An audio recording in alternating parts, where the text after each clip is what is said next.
A common issue that I see in men is a lot of us was never taught how to deal with the discomfort inside of us. Most of the time when we feel discomfort, we either try to suppress it, act like it doesn't exist, work at it, keep working at it, keep working at it until you feel like you feel like it goes away, or you try to avoid that sensation.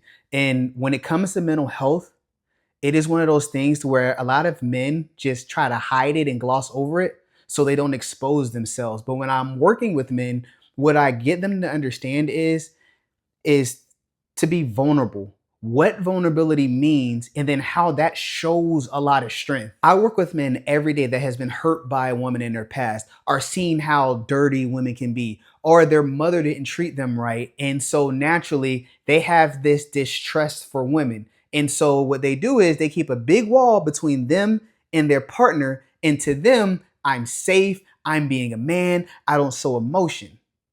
But to their partner, hey, there's something missing in him. Like he's cool and everything, but when it comes to emotions, he doesn't have it.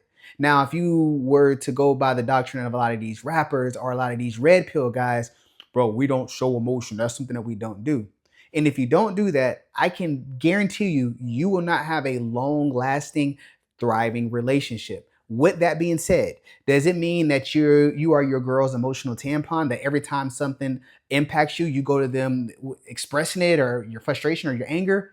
No, because that's not a healthy, that's not a balanced relationship. But when you are able to talk through some of the things that you are struggling with, you will see how much of a good impact that has on your relationship. Because not only does your partner see that you're secure in your masculinity, but they also see the part where you can talk to them and you can express things that don't sit right with you. A common concern that I hear amongst men is that if they're vulnerable with their girl, they'll use that against them. The first thing that I ask when a man tells me that, hey, when did that happen to you?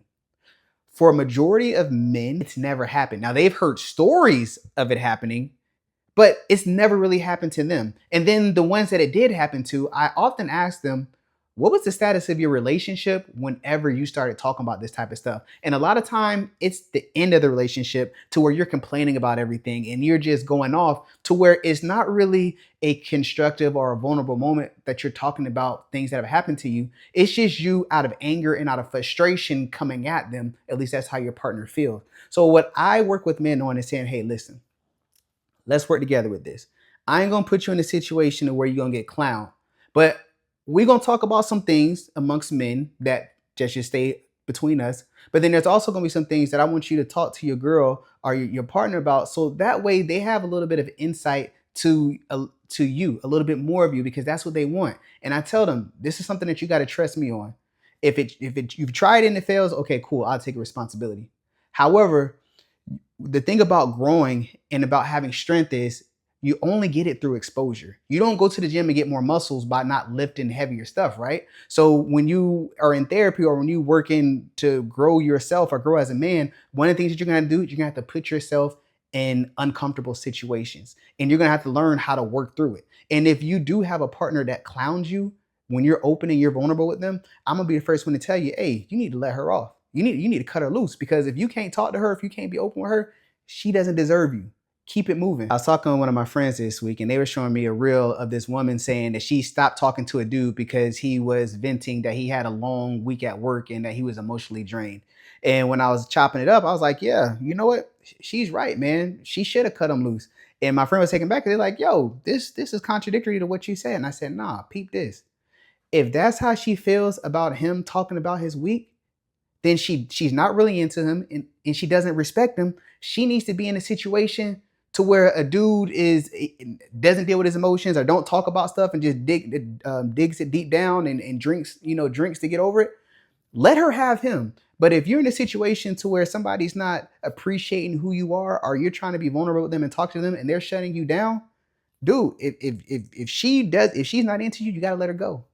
You got to let her go. If she is not into your program or she doesn't believe in you, you got to put yourself in a situation to where you're surrounded by support. And you're not just doing her a favor by relieving her of that duty. You're actually doing yourself a favor of saying, listen, I ain't got to worry about it. I can find somebody who's really into me, somebody who really believes in me, which is more valuable than gold. Now, one thing that I do talk with men about is having balance. Like at one point in my life, I didn't have balance. Like I'm just gonna be real. There was a situations to where everything that was wrong with me, I was sounding off on it. Everything that my partner did wrong, I was coming at her saying, "Hey, hey, hey," and I was putting a lot on her.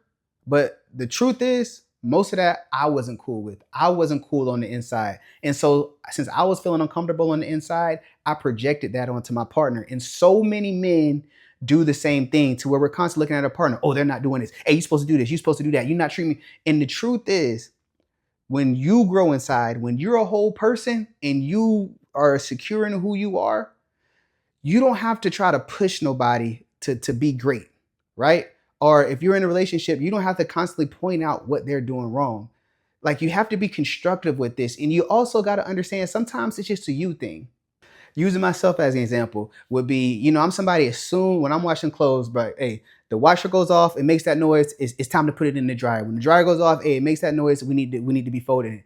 And one thing I had to realize is like not everybody's like that. So I can be getting frustrated with my girl about the way she do laundry when she just trying to do her thing. Or I can be like, well, dang, you know what? Let her do her, let her do it her way. Or let me help her out and keep it in motion. But let me not keep on venting about it because that's not putting yourself in a good environment. But even with her, that's not putting her in an environment to where she's safe and secure because she constantly got to worry about somebody watching over their shoulders. A lot of men, that's what y'all do. And you think you're doing the right thing. You're not. Men, when you are secure in who you are, you will understand that being vulnerable and opening up to somebody is just part of it. And just because you're vulnerable with somebody, you cannot always expect them to be receptive towards what you're saying. I can think about a situation recently that I was involved in where I was being vulnerable and that person said what they said. And then I was like, oh, okay. Because when you're being vulnerable, you're not trying to convince anyone else of how you feel. You're just expressing that. But often, I don't know why, we feel like whenever we're telling somebody about something, they have to agree or they have to, no, they don't. That's not their job to make you feel better. It is your job to make you feel better. It is your therapist's job to make you feel better. Whoever's your clinician, whoever you're working with, that's who you work with to make you feel better. But your partner should not be responsible for helping you feel better. Now, should your partner validate what you're saying? Sure. Should your partner be empathetic towards what you're going through? Sure. But you can't go into it saying, hey, I'm going to go to this person. You got to make me feel better. That is a huge responsibility. I'm going to tell you, as a therapist, I don't even wear that within my therapy practice. I work with my clients on helping them feel better, but it's not my job to make you feel better. That is a process that comes from within. That is not external. That's why it's also so important to have a support group. So you're not just leaning on your girl and coming to her with everything. When you got men that are secure, that are vulnerable, that are good people in the community that knows how to deal with their emotions, you're going to understand that they're probably the best people to go to. You're going to understand that when you have a support network that you can call somebody crying, when you can tell them about a mistake, that is something that is good and that's beneficial. But as far as bringing that to your girl or within your house, listen, you're hearing it from me. Don't bring everything to them, good or bad. Be quick to praise, slow to condemn. I hope you guys appreciate this. Take care. Peace.